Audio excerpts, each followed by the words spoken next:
What's the deal, my people? You know it is Don Tony Teflon, and I'm back at you with another one. And this one is House of the Dragon news, casting, everything that we need to know about House of the Dragon. And because of the information we were presented with, I do believe that I've come up with exactly how the first season is going to go.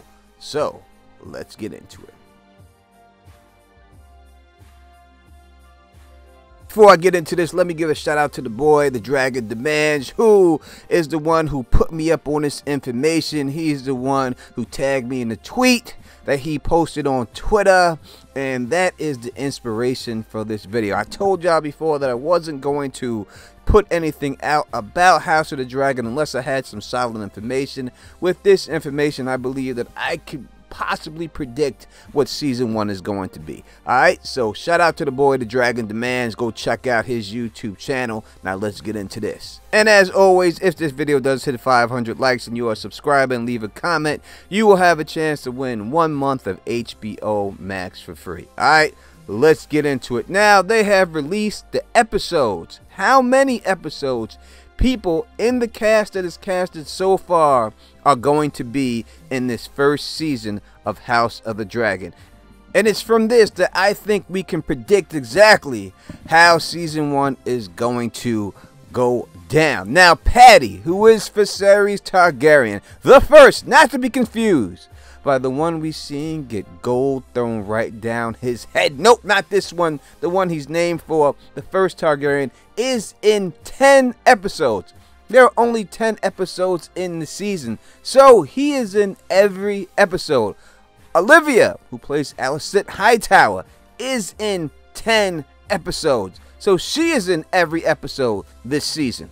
Emma, Rhaenyra Targaryen, is in 10 episodes. Matt Smith, Daemon Targaryen, is in 10 episodes. So all these people that have been casted so far are in every episode of the season. Let me say this now. There will be spoilers for what's going to happen. You know, I may not get the exact order right, but these things should happen. So if you don't want to know anything about what's going to happen, should click off probably right about now, because there's no way for me to say this stuff without putting spoilers in it. Alright, now we do have one more casting, the one that I am the most excited for, and that is my man Danny. Oh, Danny boy. Danny as Corlys Velaryon. But this crazy thing that we look at this, we can see he's only in for 1 episode. How is it possible that he can only be in 1 episode? Everyone knows how important this character is. How can he only be in 1 episode? And the other one is actually Viserys being in all 10. So now let's try to explain everything that's going on and how this is going to work for season 1. The first thing people have to get out of their head is years. Like, oh, this happened 10 years after this happened 5 years after that. That means nothing when making TV shows, alright? Things that happen in 10 years, they could say happen in 6 months if they truly wanted to do it that way. So you can't really go by the fact saying, hey, this happened 30 years ago, it's going to be wrong. They're not going to go through all that. And most likely, if they do, in my opinion, show younger versions of some of these characters, could they cast other people in these roles? Yes. But I think the fact that we see that Corlys is only in 1 episode, that what they're going to do with these main characters, I think it would throw them off to have younger characters play them. They're just going to use makeup to age them up a little bit, or they're going to say that it didn't take place that long ago. It's just going to be closer in years and not 10 years apart or whatever. If any of them are going to get younger actors to play them, it's going to be Corlys, because he's only in 1 episode. Now, it all depends what episode he's in. We don't know. Is it the 1st episode? Is it the 5th? Is it the 10th? We have no idea. I would think it would be the 10th episode. Now, since the king is in all 10 episodes, we know that it's not going to start off with his death, right? That's just common knowledge, right? So I do believe it has to end with his death. So I think how they have to start it is they're going to have to establish his heir and why he chose her as his heir. So I think it's going to start with, and we probably see this casting of his first wife dying during childbirth. It'll be around that time when we first see it go down.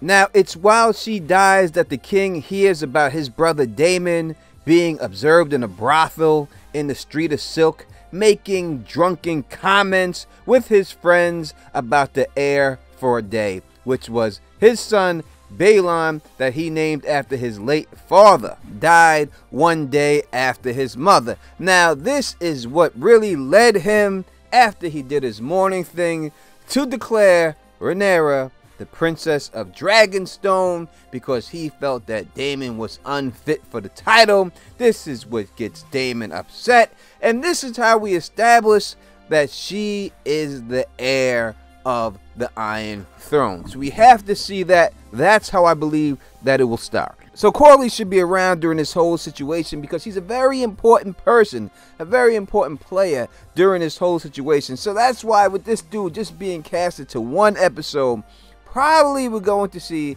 somebody else play his character up until this part, because Viserys, instead of listening to his people, he passes up his daughter and then marries Alicent Hightower, who we see is in all 10 episodes. How she is in the first episode, she could just be in the background for the first episode. She doesn't have to have a major speaking role and everything else for the first episode, but they're going to have to get married pretty soon, I would think. Maybe, you know, by episode 3, I would think they would be married and everything else. So he marries her, and then that's when the drama starts.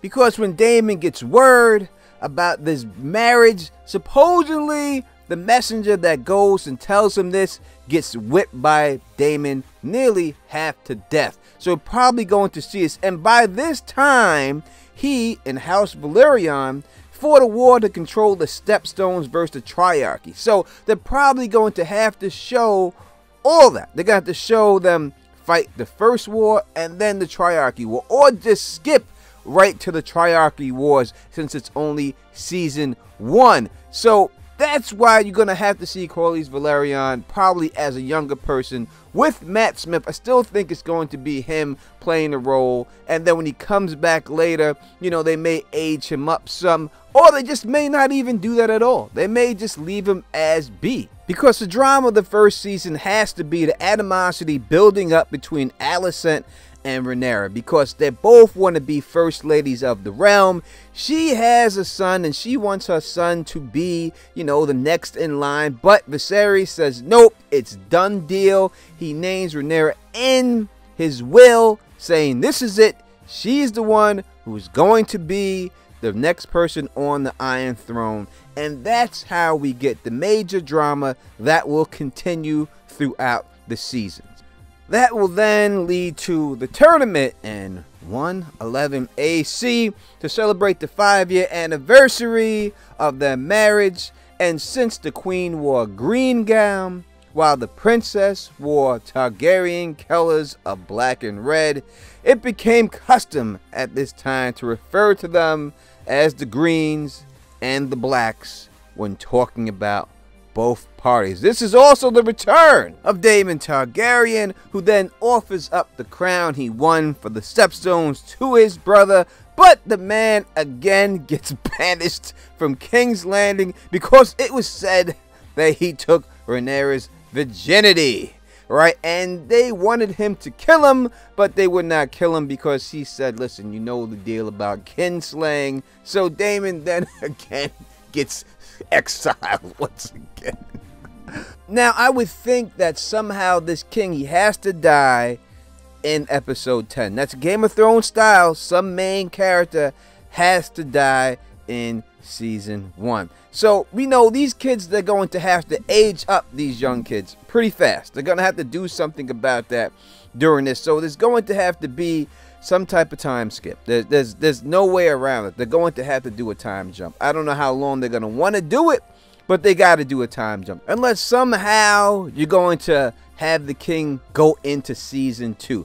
I don't think so. As I said before, there has to be a major death in every season of Game of Thrones, especially the first season. So I think they have to take him out. So somehow they're going to have to get to the Red Spring, and they're going to have to get to that quick. Now, if they do that, They're going to have to show the death of Daemon's wife, because it's at her funeral that the fight breaks out between Aemon Targaryen and Rhaenyra's sons, who are accused of being bastards of House Strong, and this is when Aemon loses his eye, right? So they're going to have to establish all of that before they get into the actual Dance of Dragons. And I think that they have to do it in season 1 if the king is going to die, because he dies sometime after all of this goes down. But you tell me in the comment section, is this too much to put into one season of Game of Thrones? Do you think they're going to stretch the king's death all the way into season 2? It's a possibility that they could. Maybe they do, but as I said, I think they have to have a big major death in every episode. And why is Corlys only casted in 1 episode? What's the deal with that? And if he does come back, I think it'll be like episode 10 or something. He will be revealed as Dany, and then they will go forward with the next couple of seasons with him in it. But you let me know in the comment section what you think. And if you like the way I do this, please thumbs up this, please spread this across the realm, and please subscribe. And until next time, you know who it is. Peace and stay sexy.